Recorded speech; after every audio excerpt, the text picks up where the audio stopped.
আসসালামু আলাইকুম ছোট্ট বন্ধুরা, কেমন আছো তোমরা সবাই? আশা করছি আল্লাহর রহমতে সবাই অনেক বেশি ভালো আছো এবং আমি অনেক বেশি ভালো আছি। তো আজকে আমরা অনেক বড় একটি জার্নি শুরু করতে যাচ্ছি। তোমরা যারা নবম দশম শ্রেণীর বিজ্ঞান বিভাগে পড়াশোনা করছো, তোমাদের রসায়ন বইয়ের প্রত্যেকটি চ্যাপ্টার আমি নিজে হাতে ধরে ধরে সবগুলো টপিক ক্লিয়ার করে দিব এবং তারই ধারাবাহিকতায় আজকে আমরা প্রথম চ্যাপ্টার অর্থাৎ রসায়নের ধারণা চ্যাপ্টারটি শুরু করতে যাচ্ছি। তো তোমরা যারা আমাদের ক্লাস চ্যানেলে নতুন আছো, তোমরা তোমাদের বন্ধুদের ইনভাইট করে জানিয়ে দাও যে আমরা টিএসএফ এডুকেশন স্কুল থেকে পুরো রসায়নের দায়িত্ব নিচ্ছি এবং তোমাদের সাথে আমি থাকছি Mohammad Abdul Hadi, chemistry instructor, TSF education school এবং ফাউন্ডার হাদিওরা কেমিস্ট্রি। তো চলো শুরু করি। শুরুতেই তোমাদের জন্য বোর্ডের মধ্যে একটি লাইন লেখা আছে, দেখো, যে chemistry is the study of matter, অর্থাৎ রসায়ন হলো পদার্থের গঠন নিয়ে আলোচনা। But but it is truly the secret of transformation. দেখো তোমরা অনেকেই 8 থেকে নতুন 9-এ উঠে ক্লাসটা দেখতে পারো, আবার অনেকেই একদম তোমাদের এসএসসি পরীক্ষার ক্রান্তি লগ্নে এসে তোমরা পরীক্ষা ক্লাসটা দেখতে পারো। তো তোমরা যে যে সিচুয়েশনে থাকো না কেন, সবাই কিন্তু একটা ট্রানজিশনাল পিরিয়ডে আছো এবং আমি মনে করি কেমিস্ট্রি শুধু পদার্থের পরিবর্তন নিয়ে আলোচনা করে না, কেমিস্ট্রি আমাদের জীবনের পরিবর্তনে অনেকখানি ভূমিকা রাখে। তো চলো আমরা শুরু করি। আহ শুরুতেই আমরা যেটা দেখব সেটা হচ্ছে এই চ্যাপ্টারের কোন কোন টপিক থেকে সব থেকে বেশি প্রশ্ন আসছে এবং পুরো চ্যাপ্টার জুড়ে আমরা কোন কোন টপিক নিয়ে আলোচনা করব। তো দেখো, শুরুতেই আছে রসায়নের পরিচিতি, অর্থাৎ রসায়ন শব্দটি কোথা থেকে আসছে, রসায়ন কি এবং রসায়ন বিজ্ঞানের মধ্যে কি কি আলোচনা করা হয়, এই জিনিসগুলো নিয়ে বেসিক ধারণা তোমরা 1.1 এর মধ্যে পাবে।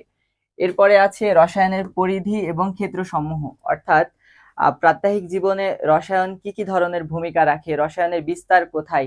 আমরা সকাল থেকে শুরু করে দিনটা যখন শেষ করি, সকালে ঘুম থেকে উঠে টয়লেট ক্লিনার থেকে শুরু করে বা যে কোনো একটা হ্যান্ড ওয়াশ থেকে শুরু করে রাতে ঘুমাতে যাওয়ার সময় আমরা যে দাঁত ব্রাশ করার সময় টুথপেস্ট ইউজ করি, সেটাও কিন্তু রসায়নেরই একটি অবদান। তো এগুলো নিয়ে আমাদের 1.2 পার্টে আলোচনা করা হয়েছে। তারপরে আছে রসায়নের সাথে বিজ্ঞানের অন্যান্য শাখার সম্পর্ক।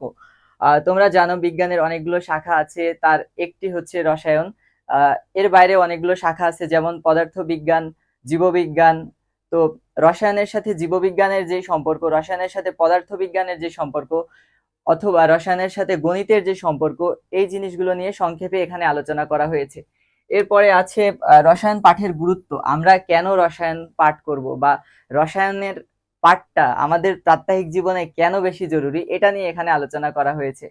এরপরে আছে রসায়নে অনুসন্ধান বা গবেষণার প্রক্রিয়া। এই চ্যাপ্টারে সব থেকে বেশি গুরুত্বপূর্ণ কোনো টপিক যদি থেকে থাকে তাহলে এইটা। তোমরা যারা একটু বড় হবা, তোমরা আস্তে আস্তে গবেষণার কাজে নিজেদেরকে যুক্ত করবা এবং গবেষণার যে মৌলিক 6টি ধাপ আছে, এই প্রত্যেকটি ধাপ কিভাবে সংগঠিত করতে হয় তার বেসিক ধারণাটা এখানে দেওয়া আছে। এরপরে যেটা আছে পরীক্ষাগারে রসায়ন পরীক্ষাগার ব্যবহারের নিয়ম এবং রাসায়নিক দ্রব্য ব্যবহারের সতর্কতা গ্রহণ।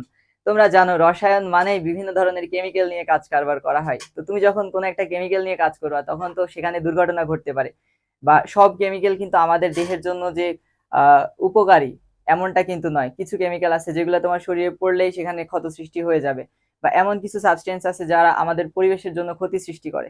তো এই টাইপের জিনিসগুলো নিয়ে সব শেষ পার্ট, অর্থাৎ রসায়ন পরীক্ষাগারে ব্যবহারের নিয়ম এবং রাসায়নিক দ্রব্য ব্যবহারের সতর্কতা গ্রহণ, এখানে আলোচনা করা হয়েছে। তো তুমি যদি আমাকে আস্ক করো যে ভাইয়া কোন দুইটা টপিক থেকে সব থেকে বেশি প্রশ্ন এই অধ্যায় থেকে আসতে পারে, প্রথমেই বলে নি রসায়নের যে 11টি চ্যাপ্টার আছে তার মধ্যে সব থেকে অবহেলিত চ্যাপ্টার হচ্ছে রসায়নের ধারণা, এবং এই চ্যাপ্টার থেকে এ যাবৎ পর্যন্ত মাত্র একটা সিকিউ আসছে, সেটাও বরিশাল বোর্ড 2022-এ। এবং এই চ্যাপ্টার থেকে অনেক বেশি এমসিকিউ আসে, কিন্তু সিকিউ খুব একটা বেশি আসে না। তো তোমরা অনেকেই এই চ্যাপ্টারটা স্কিপ করে যাও, কিন্তু এমসিকিউ এর জন্য কিন্তু এই চ্যাপ্টারটা অনেক বেশি গুরুত্বপূর্ণ। তো এই চ্যাপ্টারে যতগুলো পার্ট আছে, অর্থাৎ পার্ট 1.1 থেকে 1.6 পর্যন্ত, তার মধ্যে সব থেকে গুরুত্বপূর্ণ যেটা সেটা হচ্ছে পার্ট 1.6। তোমরা দেখবা বইয়ের লাস্টের দিকে একটা বড় ছক আছে এবং ওখানে হ্যাজার্ড সিম্বল নিয়ে আলোচনা করা হয়েছে, ওই সিম্বল থেকেই এমসিকিউ আসবে। এই চ্যাপ্টার থেকে চোখ বন্ধ করে যদি কেউ জিজ্ঞেস করে একটা এমসিকিউ কই থেকে আসবে, তাহলে সেটা হ্যাজার্ড সিম্বলের বক্স থেকে আসবে। এবং তারপরে সব থেকে গুরুত্বপূর্ণ প্রশ্ন আসে যেটা, সেটা হচ্ছে যে গবেষণার যে 6টি ধাপ আছে সেখান থেকে, অর্থাৎ এই যে 1.5 রসায়নে অনুসন্ধান বা গবেষণার প্রক্রিয়া, আমরা সবাই একদিন বড়সড় গবেষক হব, তার যে বেসিক ধারণাটা আমরা কিন্তু এখান থেকে নিব। তো এখান থেকে গবেষণার যে 6টি ধাপ আছে, সেই 6টি ধাপ পর্যায়ক্রমিক ভাবে মনে রাখাটা জরুরি, এবং সিকিউ আসলে এখান থেকেই আসবে। আরেকটা জায়গা থেকে বেশি প্রশ্ন আসে রসায়নের পরিচিতি, অর্থাৎ রসায়ন শব্দটি কিভাবে উদ্ভাবিত হলো এবং রসায়নের জন্ম কোথায়, রসায়ন কাকে বলে আসলে, এটা নিয়ে এখানে আলোচনা করা হয়েছে।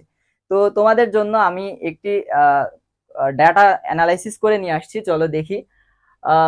শুরুতে এখানে এমসিকিউ অ্যানালাইসিসটা আছে, তোমরা খেয়াল করলে দেখবে যে ঢাকা, রাজশাহী, কুমিল্লা, যশোর, চট্টগ্রাম, বরিশাল, সিলেট, দিনাজপুর, ময়মনসিংহ সহ বাংলাদেশে যতগুলো বোর্ড আছে প্রত্যেকটি বোর্ডেই একটি করে হলেও এমসিকিউ আসছেই। দেখো, ঢাকা বোর্ডে 2025 সালে একটি প্রশ্ন আসছে, রাজশাহীতে আসছে, যশোরে আসছে 2টা, চট্টগ্রামে আসছে, বরিশালে আসে নাই, সিলেটে আসছে, দিনাজপুরে আসছে।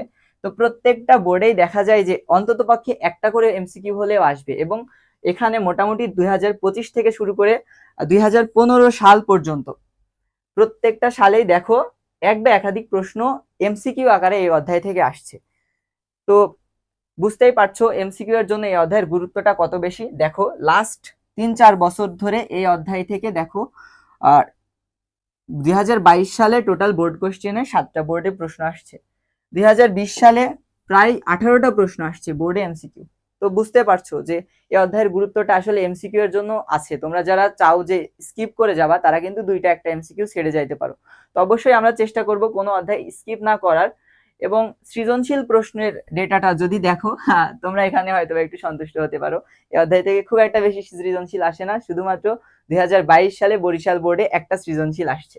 এই যে 2022 সালে বরিশাল বোর্ডে একটা সৃজনশীল আসছে। তো হ্যাঁ, এই যে দেখো, বরিশালে শুধুমাত্র একটা সৃজনশীল আসছে 2022 সালে।